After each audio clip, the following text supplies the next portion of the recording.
Hello everyone, and welcome to this Video Sans Frontier video.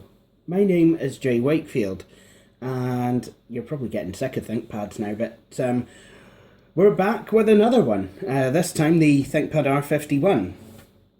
Now, I bought this machine and I basically wanted to make it the best machine that I could. Because I really wanted to see, how well this would stack up against the Dell Inspiron 6000. Of course, the Dell Inspiron 6000 has been maxed out something fierce. When I got that thing, it was a battle basement bargain bucket machine in very good condition, I might add, but it was still very much a bargain bucket piece of Z. It had a Celeron and 256 megs of RAM, a 30 gig hard drive, XP home, usual stuff. And then, of course, I changed that up. I put a Pentium M 1.86 gigahertz into the machine, 2 gigs, swapped out the 256 meg memory module for two 1 gigabyte modules, and swapped out the hard drive.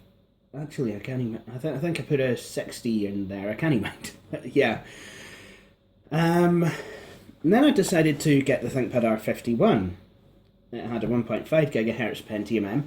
I have installed a 2.0 gigahertz one, which I got got after Christmas, and I've installed a 100 gig hard drive in here. I can't even mind what was in here before. But the thing that's really been missing is the RAM. Sure, I was able to upgrade it to a gig, but I really want to upgrade this to 2 gigs. Well, I found a couple of modules, crucial modules, and we're going to install them, actually. Now, a word about Dell Inspiron 6000, here we come. Something I did not realise about this machine at the time, when I bought it. And I want to say I have nothing against the Inspiron 6000, I just kind of wanted to see what IBM's offerings were, and how they stacked up to Dell's offerings. There's only one problem with that. The Dell Inspiron 6000 takes DDR2 memory. This uses, I think, an older chipset. It only takes DDR1 memory. I didn't realise that when I bought it. So, yeah. And also the processor's different, so, I had to track down a processor that would fit this chipset, with the 400 megahertz front side bus as opposed to the 533 megahertz one, and kind of stuff like that. But after finally, after having the ThinkPAD R51 for quite a long time, I do believe I have the final missing pieces of the jigsaw puzzle. So, even though this is DDR1, I'm still, going to try and make this the best that I could possibly make it, given, budget and what have you. Because this machine, it was slow. Very, very slow. So basically I've just been wanting to put parts in and speed it up and just see how good I can make it. So with that in mind, let's install these memory modules. But, actually thinking on, before I do that, I think we should just kind of turn it on and boot up into the CMOS. Boot up into the BIOS setup utility, just to see, just to show you guys where we're standing at present. I also bought this machine a wee present as well. But I'll give it the present after the surgery. Oh goodness, what is this? Right.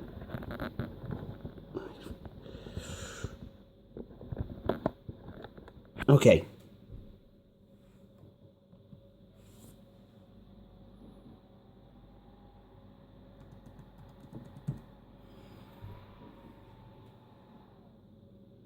Okay, so you can see CPU type, Intel Pentium M processor, CPU speed 2 GHz, and memory 1024 megabytes. So we have a gig in there at the moment, and if memory serves me correctly, which it's my memory so it probably doesn't, that is 2 1 gig modules. So I'm actually going to have to take out the pre-existing memory in this machine and add some more. And please excuse me, I think I do believe I have a machine that probably would be very thankful for this memory. In fact, I've got a couple of machines that I'm pretty sure would be thankful for it. Anyway, so with that all said and done, let's get started while it's still, you know, the 21st century. Okay, so before we do anything, to disconnect the machine from any peripherals and any sources of power. Done. So, next thing we want to do is identify, well, I do believe that this machine has two DIMM slots, but in that beautifully classic ThinkPAD way, they're not in the same bloody place. So one of them is very easy to get to. The other one, not so much. Seems like this is a problem that was fixed in the R51. I mean, in the R60, sorry, R51, the R60 and the R61, basically what you do, you just pop the palm rest and then you'll find both memory modules underneath it. But this machine, a lot like later ones, like the T420, you'll have one memory module under the machine and one of them under the keyboard. So, yeah, way to go, IBM.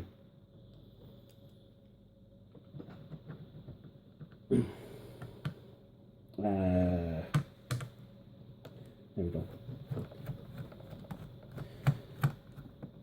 So, unscrew this door, and then basically I'll just lift out the old memory module. It's 512 meg, and I will put a 1 gigabyte one in its place.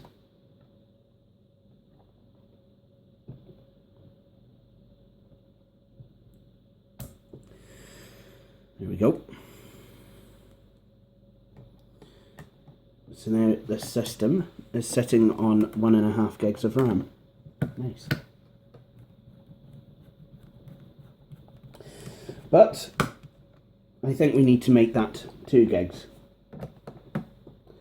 So what I need to do is remove the keyboard screws. So hopefully now this should just pull out. Basically,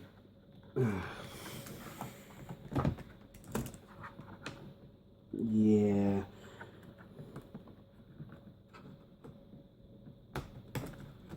There we go. And just push the keyboard back, and then we can lift it up. And to really be able to access the memory module, you need to actually remove the keyboard. And to do that, you just kind of pull on this tab here, which connects it, which has the connector on it, connects it to the computer. I'll just put that gently out of the way. Right, good. Now we can access the memory, the DIMM slot. So let's do that then.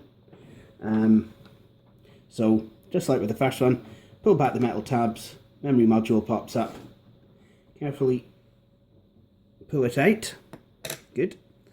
And let us now add this shiny new one. So installing it is the reverse of removal, and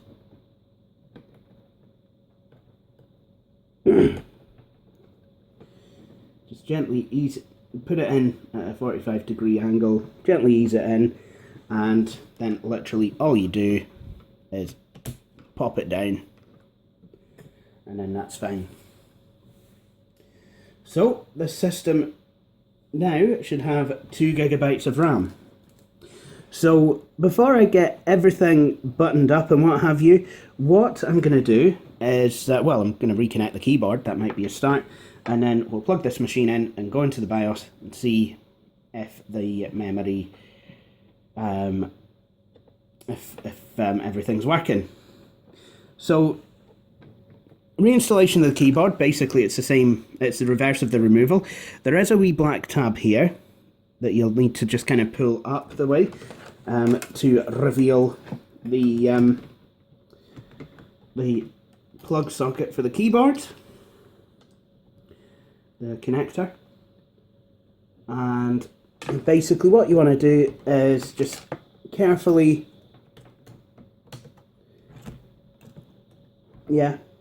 totally carefully plug this back in.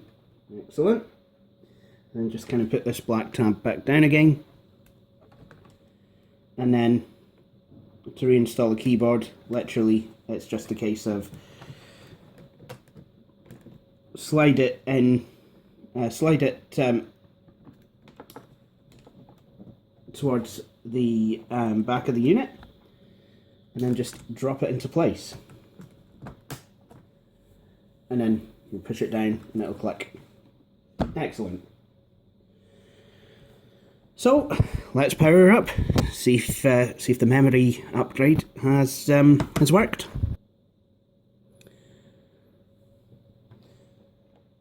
Right. So what we're going to do is we're going to plug this in. Okay, ladies and gentlemen, talk fast. Oh. Well, the machine gets power.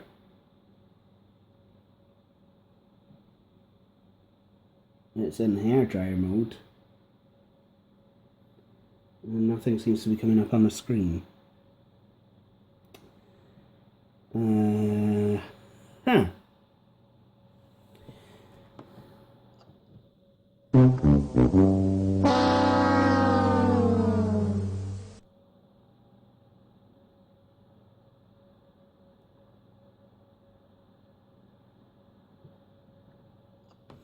When this happens, best thing that you can do, simplify the config, reseat modules,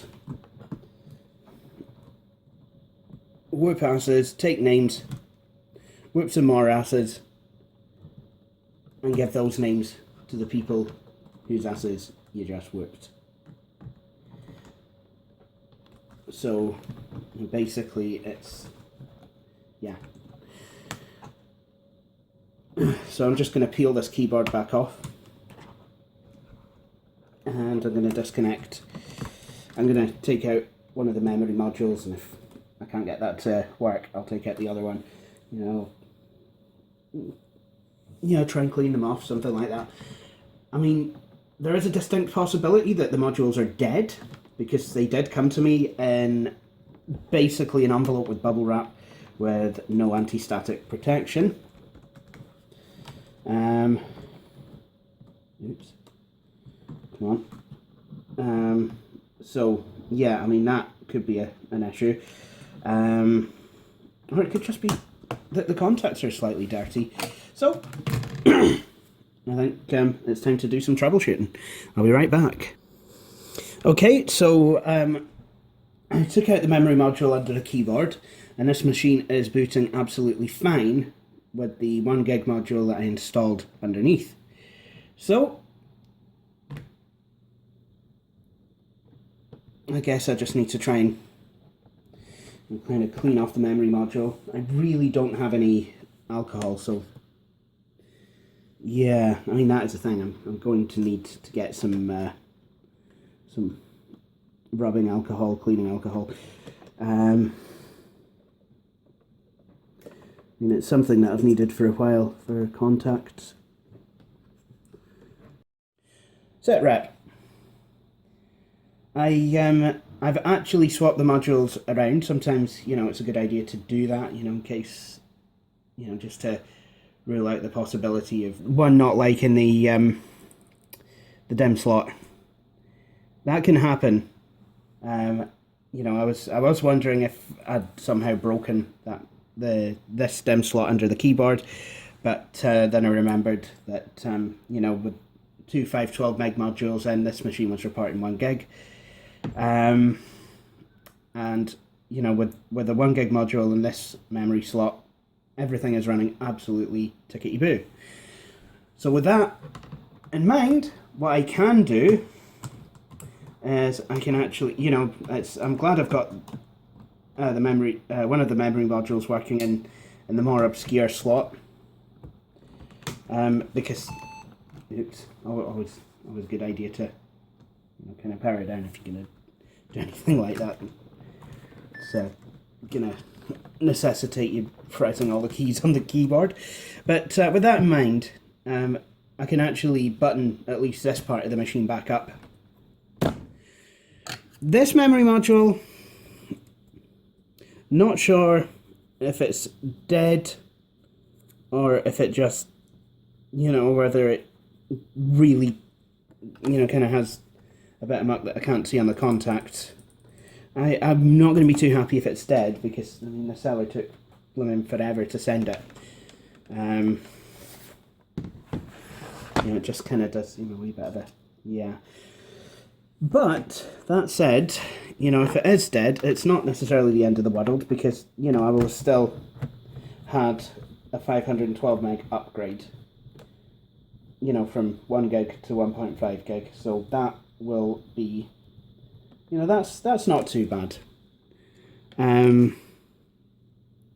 So, I mean, at the moment in time, what I'm going to do, I'm just literally going to button this back up, and, you know, and then I'll somehow see if I can properly clean the contacts, see if I can nurse the memory module back to rude health, and, you know, get this thing running with 2 gigs of memory.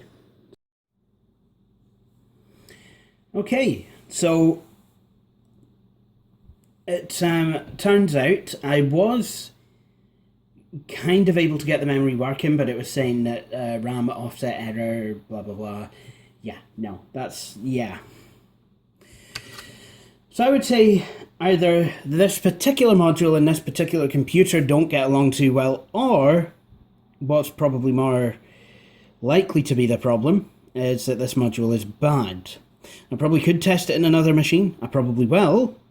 I probably will keep it around for when I get some alcohol cleaner, you know, and then try cleaning the contacts thoroughly with some rubbing alcohol, and you know, and then try it. And if, you know, just run it through mem test, see if I've still got any problems. If I do, then I know the memory module is at fault. So I've put one of the 512 meg modules back in. I have installed it in the DIMM slot, which is underneath a panel at the bottom. Because I just, well, you know, in the future when I come to upgrade that module to 1 gigabyte, it'll be easy. I won't have to take off the keyboard. I'll just be able to, you know, just whip off the memory panel door, weak out the old module, slam in a new one, and then hopefully be on my way with that. So with that in mind, and everything all said and considered and what have you, what I will do now is completely forget about the design of this machine and try and plug a USB mouse like side on, like it was an R61. And once I'm done forgetting what machine this is, what I will literally do is go to, well, restart. And then what we'll do is we'll go into Windows and just see, you know, what effect that the memory upgrade has had in Windows. And there we go, 1.49 gigs of RAM. I was hoping to make it 1.99, but well, I guess you can't have everything. You know, we'll just maybe go into an app or two just to see what's going on.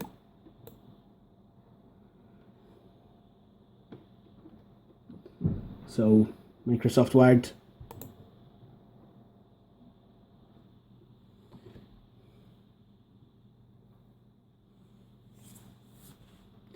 Yeah, that's about right.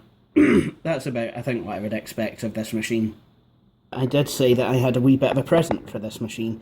And I was going to give it to the machine. Now, you may have noticed that this machine does have a case badge on it, but it's only got the one. There's not one saying what processor it's got on it.